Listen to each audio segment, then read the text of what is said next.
ನಮಸ್ಕಾರ ವೀಕ್ಷಕರೇ, ಜಗದೀಶ್ ಗೌಡ್ ಅಡಿಗೆ ಮನೆಗೆ ಸ್ವಾಗತ ಸುಸ್ವಾಗತ. ಈ ದಿವಸ ನಾನು ನಿಮ್ಗೊಂದು ಚಟ್ನಿ ತೋರಿಸ್ಕೊಡ್ತೀನಿ. ದೊಡ್ಡ ಪತ್ರೆ ಚಟ್ನಿ. ಅದು ಬಹಳ ಚೆನ್ನಾಗಿರುತ್ತೆ, ಆರೋಗ್ಯಕ್ಕೆ ತುಂಬಾ ಒಳ್ಳೆಯದು, ಅದ್ಭುತವಾಗಿರುತ್ತೆ. ಅದು ರೊಟ್ಟಿಗೆ, ಚಪಾತಿಗೆ, ಇಡ್ಲಿಗೆ, ದೋಸೆಗೆ ಯಾವ್ದಕ್ಕಾದ್ರೂ ನೆಂಚ್ಕೊಂಡು ತಿನ್ಬೋದು. ಅದ್ಭುತವಾದಂಥ ಒಂದು ಚಟ್ನಿ. ಅದು ಇವತ್ತು ಹೇಗೆ ಮಾಡೋದು ಅಂತ ನಿಮಗೆ ತೋರಿಸ್ಕೊಡ್ತೀನಿ, ನೋಡ್ಕೊಡಿ. ಸ್ಟವ್ ಮೇಲೆ ಪಾತ್ರೆ ಇಟ್ಟು ಸ್ವಲ್ಪ ಎಣ್ಣೆ ಹಾಕೋತೀನಿ.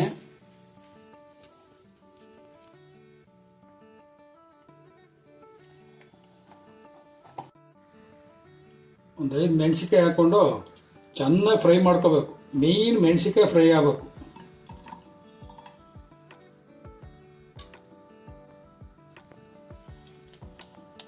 ಚೆನ್ನಾಗಿ ಎಣ್ಣೆಲಿ ಫ್ರೈ ಮಾಡ್ಕೊತೀನಿ. ಬೆಳ್ಳುಳ್ಳಿ ಹಾಕೋತೀನಿ, ಸ್ವಲ್ಪ ಈರುಳ್ಳಿ, ಸ್ವಲ್ಪ ಜೀರಿಗೆ, 1 ಸ್ಪೂನ್ ಜೀರಿಗೆ, ಶುಂಠಿ, ಇಷ್ಟು ಮಾತ್ರ ಚೆನ್ನಾಗಿ ಫ್ರೈ ಮಾಡ್ಕೋಬೇಕು. ಚೆನ್ನಾಗಿ ಫ್ರೈ ಆದರೆ ಚಟ್ನಿ ಭಾಳ ಚೆನ್ನಾಗಿರುತ್ತೆ. ನೋಡಿ, ಇವಾಗ ಚೆನ್ನಾಗಿ ಫ್ರೈ ಆಗಿದೆ. ಈಗ ಇದನ್ನೊಂದು 5 ನಿಮಿಷ ಆರಕ್ಕೆ ಬಿಟ್ಬಿಟ್ಟು ಆಮೇಲೆ ಮಿಕ್ಸಿ ಜಾರಲ್ಲಿ ರುಬ್ಕೋತೀನಿ. ಸ್ವಲ್ಪ ಆರಕ್ಕೆ ಇಡ್ತೀನಿ, ಒಂದು 5 ನಿಮಿಷ ಆರಕ್ಕೆ ಇಡ್ತೀನಿ. ಮಿಕ್ಸಿ ಜಾರ್ಗೆ ದೊಡ್ಡ ಪಾತ್ರೆ, ಕೊತ್ತಂಬರಿ ಸೊಪ್ಪು, ಕರಿಬೇವು ಸೊಪ್ಪು, ಸ್ವಲ್ಪ ಪುದೀನ ಹಾಕ್ಕೊಂಡು ಹಾಕೋತಾ ಇದ್ದೀನಿ. ಸ್ವಲ್ಪ ಹುರ್ಗಡ್ಲೆ ಹಾಕೊಂತೀನಿ. ತೆಂಗಿನಕಾಯಿ ಹಾಕೋತೀನಿ, 1 ಬೌಲು.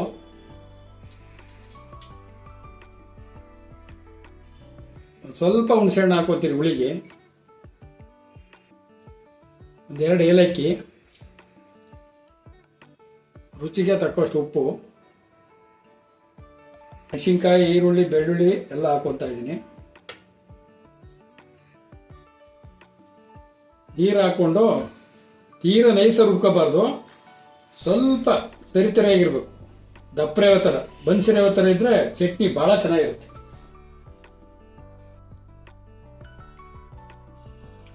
ಒಂದು ಟೇಬಲ್ ಸ್ಪೂನ್ ಆಯಿಲ್ ಹಾಕೋತೀನಿ.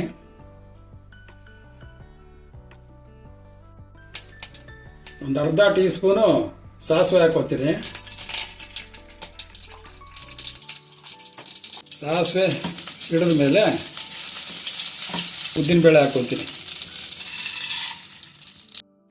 2 ಒಣಮೆಣಸಿನ್ಕಾಯಿ ಹಾಕೋತೀನಿ. ಸ್ವಲ್ಪ ಕರಿಬೇವಿನ ಸೊಪ್ಪು ಹಾಕ್ಕೊಂಡು ಸ್ವಲ್ಪ ಫ್ರೈ ಆದಮೇಲೆ ಮಾಡಿರುವಂಥ ಚಟ್ನಿನ ಇದಕ್ಕೆ ಹಾಕ್ಕೊಂಡು ಸ್ವಲ್ಪ ಬಿಸಿ ಮಾಡ್ಕೊತೀನಿ.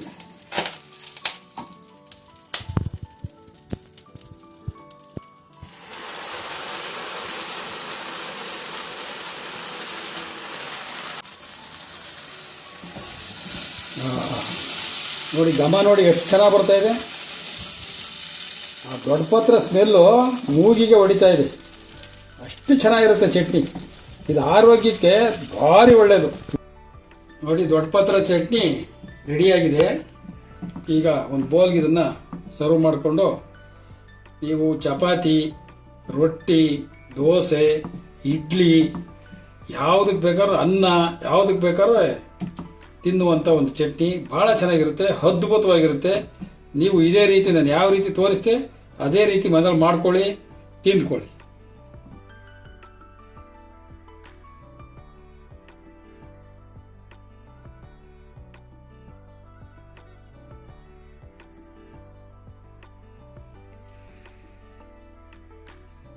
ದೊಡ್ಡ ಪತ್ರ ಚಟ್ನಿ ರೆಡಿಯಾಗಿದೆ. ಇದು ನಾನು ಹೇಳಿದ ಹಾಗೆ ಚಪಾತಿ, ದೋಸೆ, ಇಡ್ಲಿ, ಅನ್ನ ಎಲ್ಲದಕ್ಕೂ ಚೆನ್ನಾಗಿರುತ್ತೆ. ಇದು ತುಂಬ ಆರೋಗ್ಯಕ್ಕೆ ಭಾರಿ ಒಳ್ಳೆಯದಾದಂಥ ಒಂದು ಒಳ್ಳೆ ಚಟ್ನಿ.